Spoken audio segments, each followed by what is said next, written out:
G'day YouTube, Warbles on a lot here. Want to have a bit of a monologue rant about this Grenfell towering inferno which occurred in London a couple of days ago. I think we should begin by looking at the building.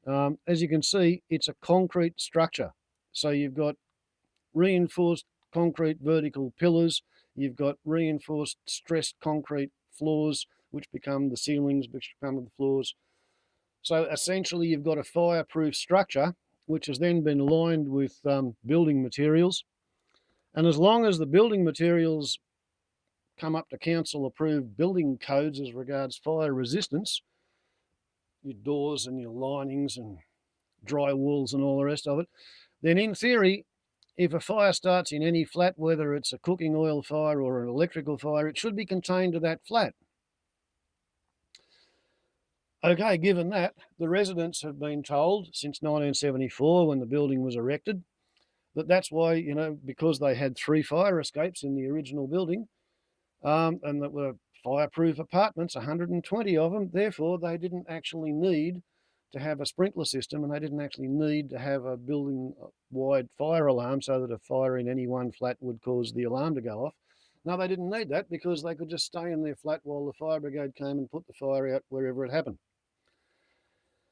However, apparently this was a very ugly building and it was full of poor people and it was in the middle of a fairly swish area of London, Kensington Gardens or something like that. So 4 years ago, the building was refurbished. Well, just hold that thought. 4 years ago in Melbourne, there was an apartment building which caught fire. And when it caught fire, it burned like a candle. Just the outside of the building caught fire because it was clad with some strange sort of a decorative cladding that was burnable. Okay, we'll get back to that story too. Moving right along, part of the £8 million refurbishment of this building 4 years ago, that's 15 million Australian dollars, part of it was to turn 2 of the 3 fire escapes into something else entirely. Another part of it was to retro install some kind of a gas system, which meant that some of the people who were running away down the solitary remaining fire escape have video on their phones showing not only gas pipes inside the fire escape, but blue flames coming out of the gas pipes inside the fire escape while they were trying to run away.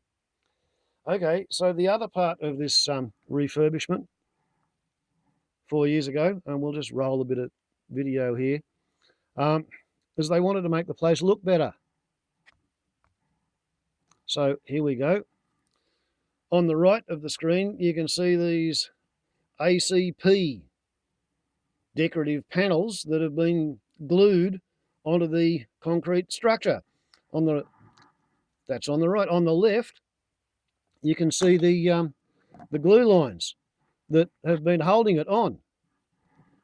And this ACP, aluminium compound paneling, it's interesting sort of stuff. There's a piece of it. As you can see, it's 4 millimeters thick. There's 0.5 millimeter of aluminium on either side of some sort of a plastic.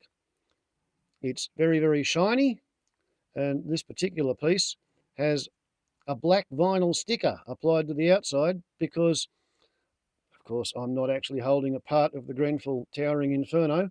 What I'm holding here is a small sample that came from this confluence of the proverb that fools rush in where angels fear to tread and don't you ever let a chance go by. What we're seeing here was lying in the road in the main street of Glen Innes in front of the Commonwealth Bank because they were getting a new automatic teller machine on the footpath and the new one was wider than the old one, so therefore the facade panels had to be removed and replaced with a whole new set that were further apart to allow for a bigger, wider, fatter machine. Okay, so what this is, it's not the aluminium sheeting that I thought it was when I said to the building crew, hey, can I go and take all of that aluminium sheeting to the dump for you? And they looked at each other and smiled and said, yeah, sure, you can have that aluminium sheeting if you want it. So I did. I took it away, and when I got it home, I discovered was a collection of this stuff which is not actually particularly structurally strong enough to build anything out of. And I wasn't aware of the fact that it's highly flammable. And in fact, not all of it is. I don't know whether this is the flammable kind or the non-flammable kind. I guess I'll just have to conduct an experiment and see if I can get some of it to burn. But there are two kinds of this stuff. One kind has fire retardant mixed in to the compound polymer which bonds the two really, really thin sheets of aluminium together. And that means that it actually won't burn because the polymer doesn't catch alight if it's exposed to fire. The other kind, it's a whole lot cheaper and it doesn't have the polymer. Now, we come back to that apartment building that I told you about in Victoria that burnt 4 years ago. It burnt like that because it had the cheap aluminium compound panelling used on its facade, and I don't know, might have even had some of it in the lining as well. But anyway, it burnt like a torch because it was covered in flammable ACP. Last night on ABC Radio National, they explained that they did a survey of buildings in Victoria which incorporated ACP. What they found was that out of 171 buildings known to have incorporated aluminium compound panelling, these are high-rise buildings. You can use it on ground floor stuff and it doesn't much matter. But once you're over a certain number of stories, might be 3 stories high, you're not allowed clad the building in burnable material. Half of the 171 buildings surveyed in Victoria 4 years ago had the wrong stuff. The bloke who did the survey was quoted, or I heard him say it himself last night, that there could be thousands or as many as tens of thousands of buildings in Australia, given the building boom and the rise of popularity of building apartments complexes on spec, particularly in the capital cities and the tourist traps up and down the east coast. Yeah, there could be tens of thousands of buildings in Australia which have got the flammable version of the ACP because it's cheap.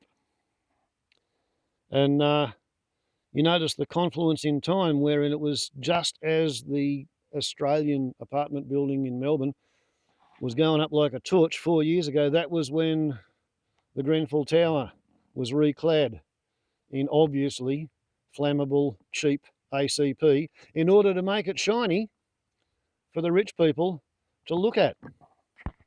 These particular panels have a combination of extremely strong double-sided tape that I have yet to be able to dislodge from the aluminium, and some kind of really, really high strength liquid silicon adhesive compound, as well as what appears to be a track milled just inside the edge. It's on all of the panels, and this stuff attaches the panels onto the structure of the building well enough that they had to use crowbars to pull it off, even though the panelling itself is nowhere near as strong as 4mm thick aluminium would be. I can bend the panel either which way and straighten it out again with my hands.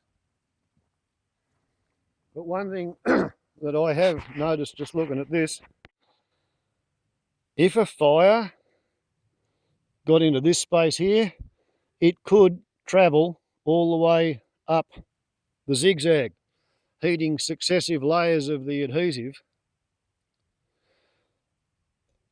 And on the edges, those milled tracks, if the stuff on the Grenfell Tower had the same milled tracks that this stuff has got, then that puts the polymer bonding compound between the two sheets of aluminium directly in contact with the hot gases.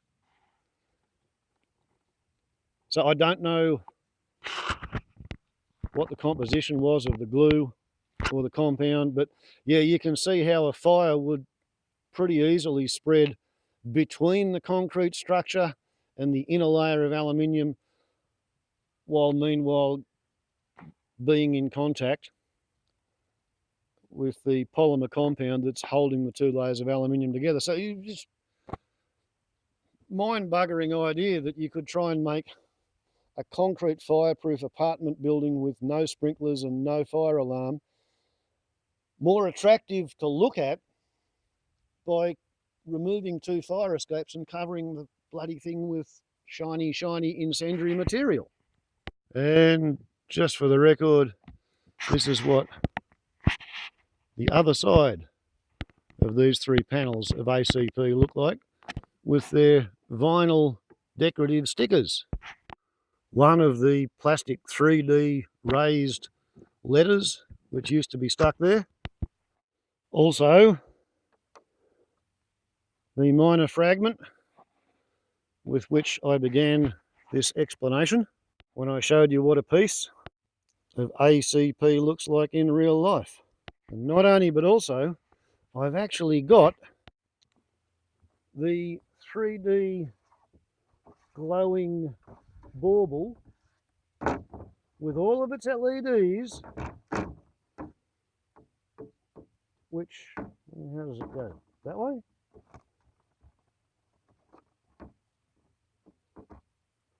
Used to stick out from the wall. The proverbial slice of Vegemite toast emblem, though I haven't quite figured out a use for it yet. But anyway, the moral of this story is don't live in skyscrapers which are covered with the flammable version of aluminium compound panelling, because otherwise, apparently, you're going to be living inside an incendiary bomb.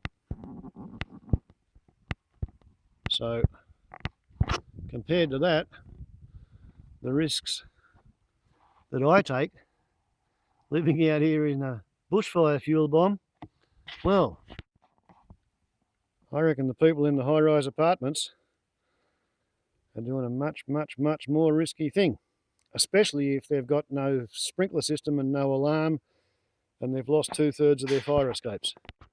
Warbles on a lot to YouTube. Ciao.